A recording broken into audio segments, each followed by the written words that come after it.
Sir ఇంతకుముందు నేను అడిగినట్టు రాష్ట్రపతి పాలన విధించి ఈ మొత్తం కార్యక్రమాన్ని జరపాలని చెప్పి ఒక వాదన ఉంది. ఎందుకంటే ఇప్పుడు ముఖ్యమంత్రి కిరణ్ కుమార్ రెడ్డి గారు అంత ఆయన సహకరించడం లేదు, ఆయన ఉండటం వల్ల ఇది సవ్యంగా జరిగేటువంటి అవకాశాలు లేవు అనేది కొంతమంది ఎవరైతే రాష్ట్ర విభజన కోరుకుంటున్నారో వాళ్ళ భావన. రాష్ట్రపతి పాలన విధించి ఈ రాష్ట్ర విభజన ప్రక్రియని చేయవచ్చా?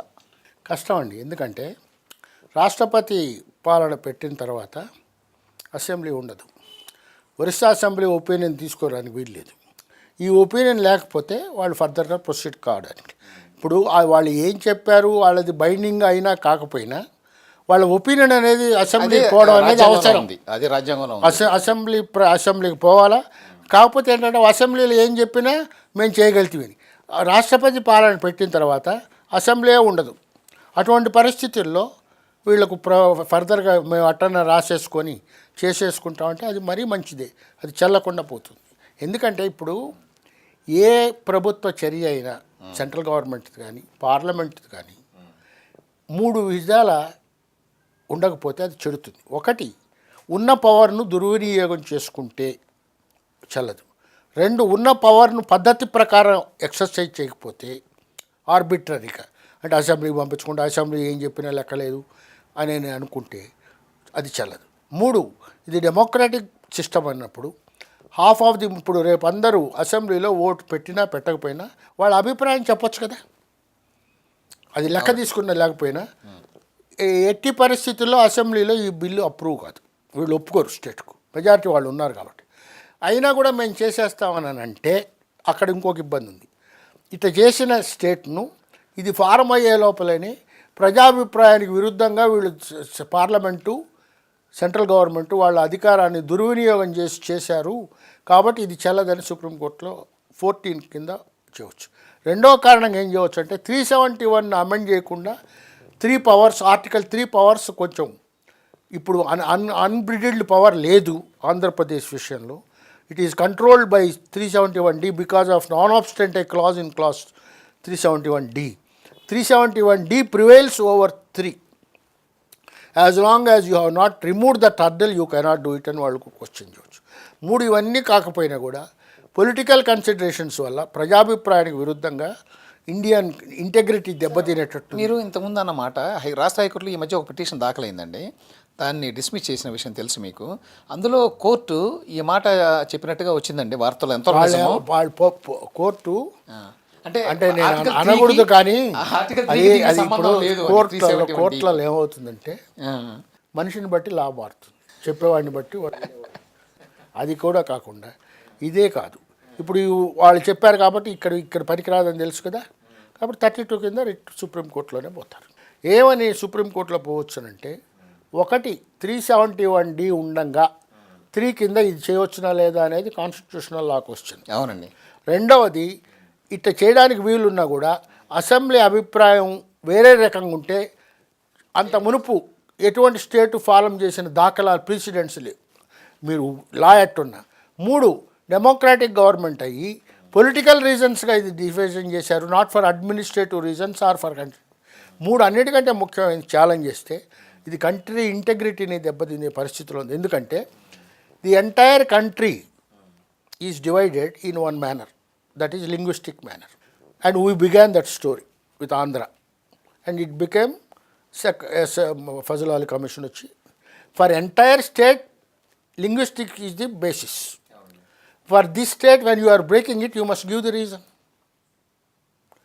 Here you are breaking because country was originally mixed, either Tamil Nadu people or Andhra people, Malayali people, they were together in my combined state. But they divided the state on the basis of a recommendations of the State Reorganization Commission of Fazal Ali. What is the basis for that? Linguistic formation. That linguism is applicable to the entire country but not to the Andhra Pradesh. అంటే వాళ్ళు ఏమంటారంటే అందులో Fazal Ali commission వేసినప్పుడు కూడా అందులో linguistic basis ఒక్కటే ప్రాతిపదిక మీద చేయలేదు, మిగతా ఫ్యాక్టర్స్ కూడా తీసుకున్నారు. కల్చరల్ ఇంటిగ్రిటీ ఇంకేవో కొన్ని అంశాలు కూడా తీసుకున్నారు. Administrative. You will be walking in Hyderabad, when you go via assembly you find a statue of Vallabhbhai Patel. He delivered India, Hyderabad to India.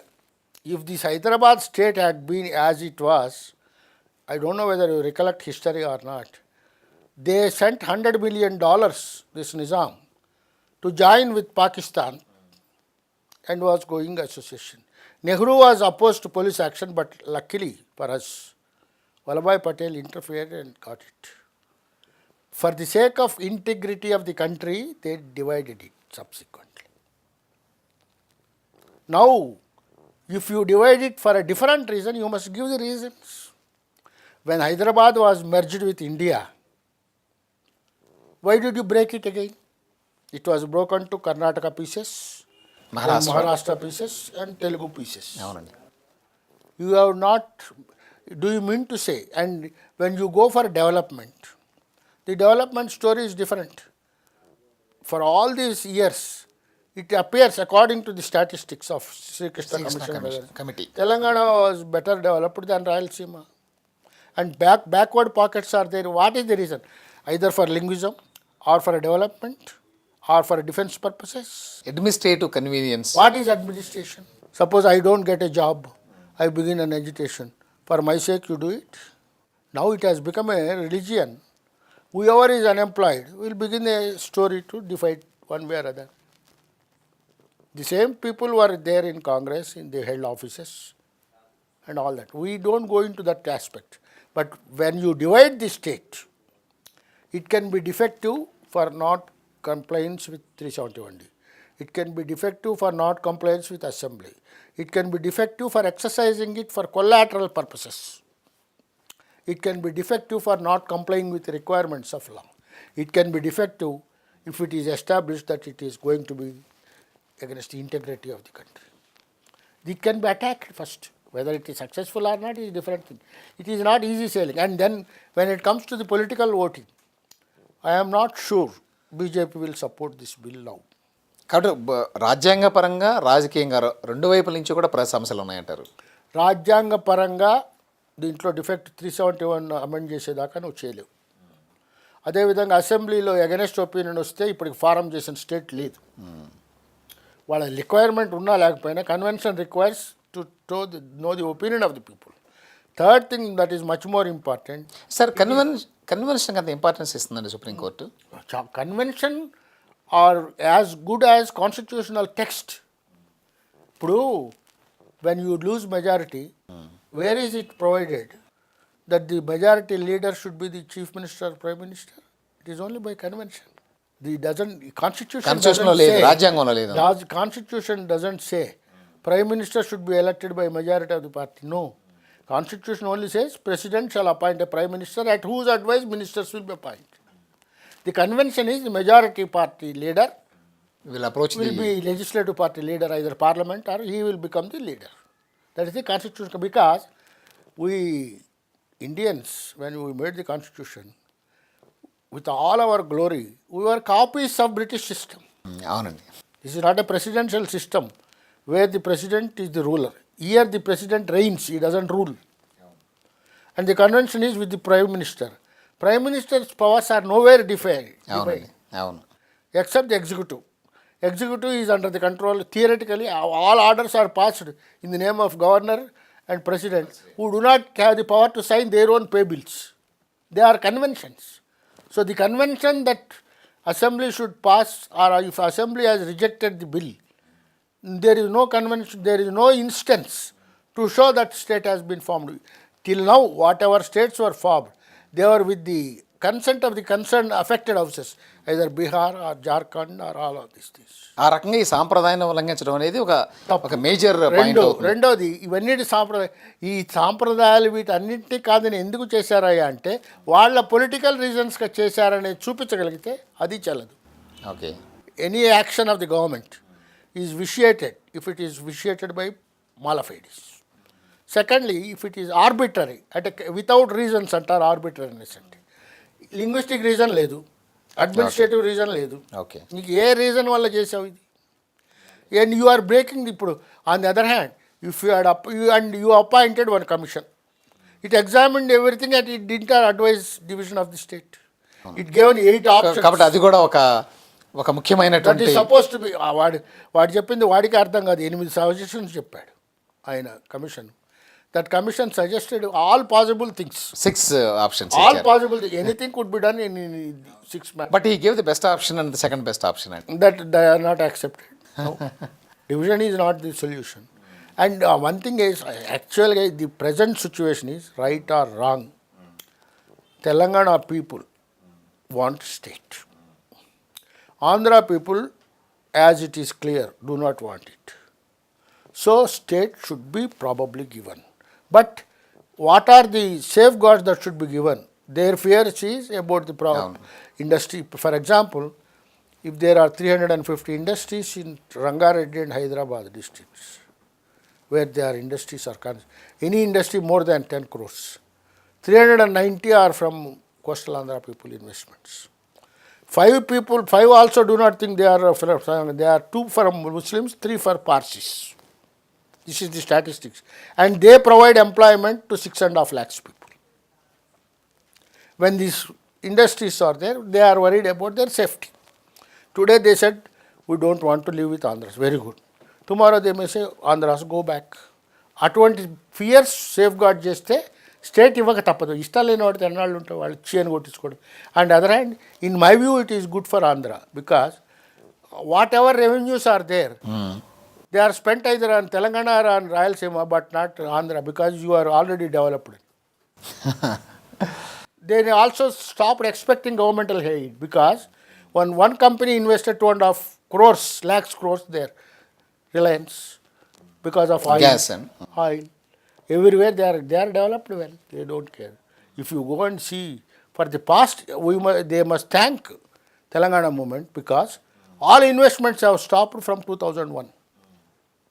And they are centralized throughout. Otherwise, ఆంధ్రప్రదేశ్లో ఏ ఊళ్ళో ఉన్నవాడైనా 100 గజాల స్థలం అయినా హైదరాబాద్లో కొనుక్కున్నామని వచ్చేవాడు. ఇప్పుడు there is no market here. The entire in real estate. So మీ వ్యూలో పర్సనల్గా అయితే రాష్ట్ర విభజన జరగడమే మేలు. జరగాల, వదిలించుకోవాలి. But they must protect the Hyderabadis and such people who are settled here. I don't believe in all these assurances.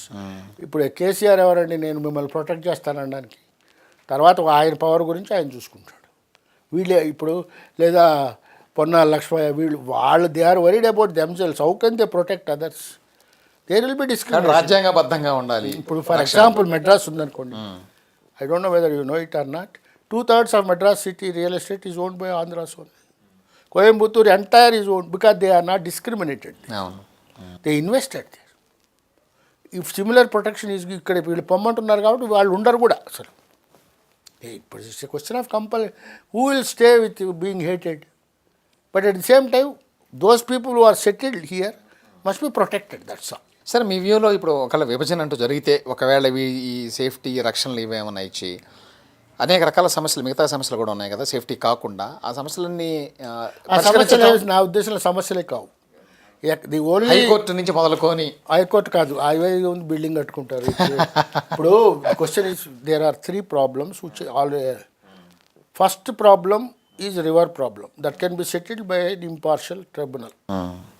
ఇప్పుడు we have problem with Maharashtra, does not Tamil Nadu has problem with Karnataka for Kaveri rivers for 100 years, yet it doesn't, because as long as states have got riparian rights, as long as center doesn't control these river water disputes, this problem will be there.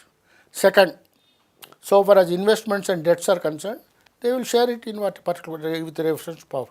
Only problem is after this settlement, whether they will have second-rate treatment with these persons who are of Andhra origin, because their grievance is against. అంటే హైదరాబాద్ నుంచి చాలా revenues వస్తున్నాయి కదా, ఆ share లేకపోతే అసలు ఎట్లా develop అయ్యేది ఆంధ్రాలో అని చెప్పి. అవకాశం ఏంటంటే హైదరాబాద్ నుంచి రెవెన్యూస్ వస్తున్నాయి అనేది ఒక మిత్. ఎట్లా అంటారేమో, డైరెక్టర్ ఆఫ్ ఇండస్ట్రీస్ ఉన్నాడు, ఆ ఆఫీస్ ఎక్కడుంది? హైదరాబాద్లో ఉంది.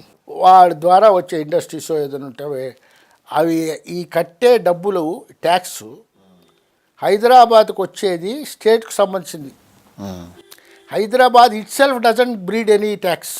కానీ ఎక్కువ ఇండస్ట్రీస్ అన్నీ హైదరాబాద్, రంగారెడ్డి జిల్లాలో, మెదక్ జిల్లాలో ఉన్నాయని కదా. ఉన్నాయి, తప్పదు అది. యూ పార్టీ అంటే తమాషా ఏంటంటే అంటే ఆ మాట వచ్చింది కాబట్టి ఆ పెట్టిన వాళ్ళందరూ వీళ్ళే కదా మళ్ళీ వాళ్ళు they will continue to pay the taxes. But my own feeling is if an Andhra is there who has invested here, within 5-10 years he will vacate this place and he will shift. So, for example, you own a factory 100 crores. Tomorrow they will say get out. It costs 3 crores to build another thing there. Only civil works, machinery, everything can be shifted. ఇక్కడే ఇబ్బంది అవుతుంది. మొదట కొన్నాళ్ళు ఉంటుంది అంతే. హైదరాబాద్ కంటూ revenue లేదండి. Investment will go. You announce Prakasam. ఇప్పుడు for example 5 years back 2 lakhs was the rate per acre in Ongole. Same land is 2 crores now. Hyderabad ఇక్కడ 2006లో Jubilee hills 1,60,000 rupees was per yard. Now it is not even 40,000 and nobody is to buy at any rate.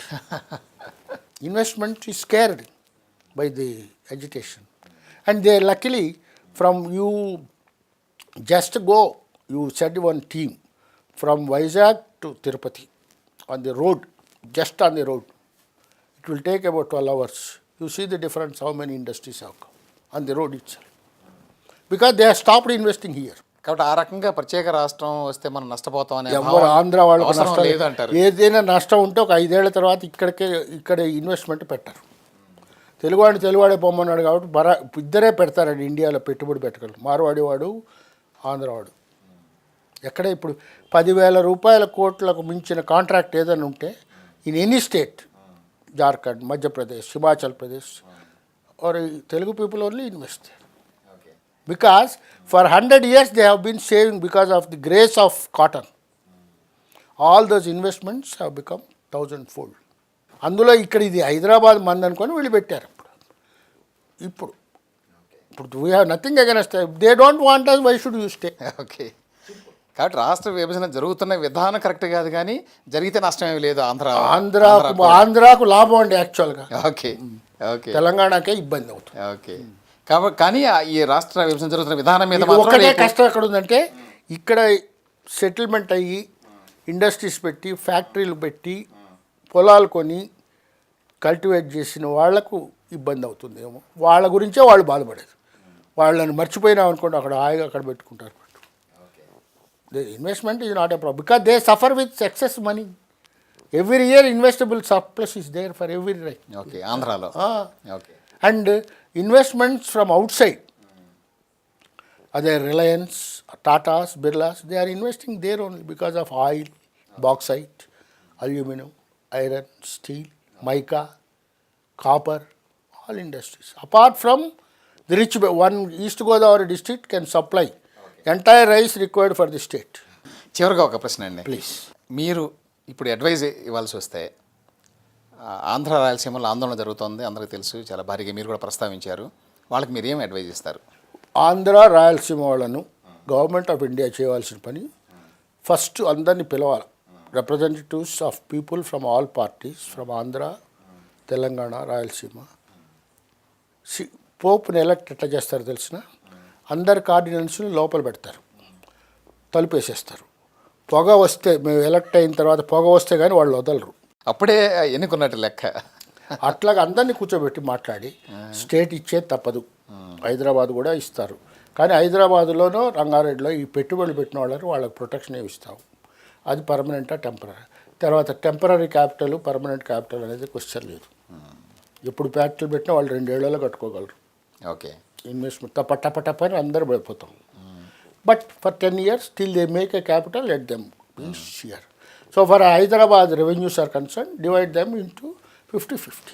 Okay. Finish.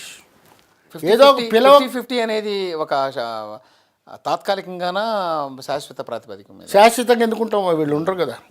శాశ్వతంగా go to Hyderabad, వీళ్ళు ultimately go to Telangana. By that time a new town will come. ఇప్పుడు అనకూడదు కానీ వైజాగ్ను develop చేసుకోకూడదా, Vijayawada develop చేసుకో, Ongole develop చేసుకోకూడదా, Tirupati. ఈసారి మటుకు చేస్తే తెలుగు వాళ్ళు తెలివి ఉంటే ఒక చోట అసెంబ్లీ, ఇప్పుడు కమ్యూనికేషన్స్ ఆర్ ఇన్స్టంటేనియస్. ఒక చోట హైకోర్టు పెట్టచ్చు, ఒక చోట సెక్రటేరియట్ పెట్టచ్చు, ఒక చోట లెజిస్లేటివ్ అసెంబ్లీ పెట్టచ్చు, ఒక చోట ఇండస్ట్రియల్ ఆఫీసెస్ పెట్టచ్చు.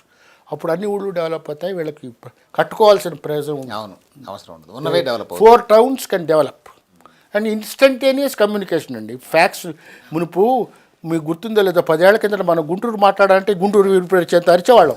అవును ఇప్పుడు ఎవ్రీబడి హాస్ గాట్ టెలిఫోన్, అవును which is communication is easy. అవును. So you need not put it in one place.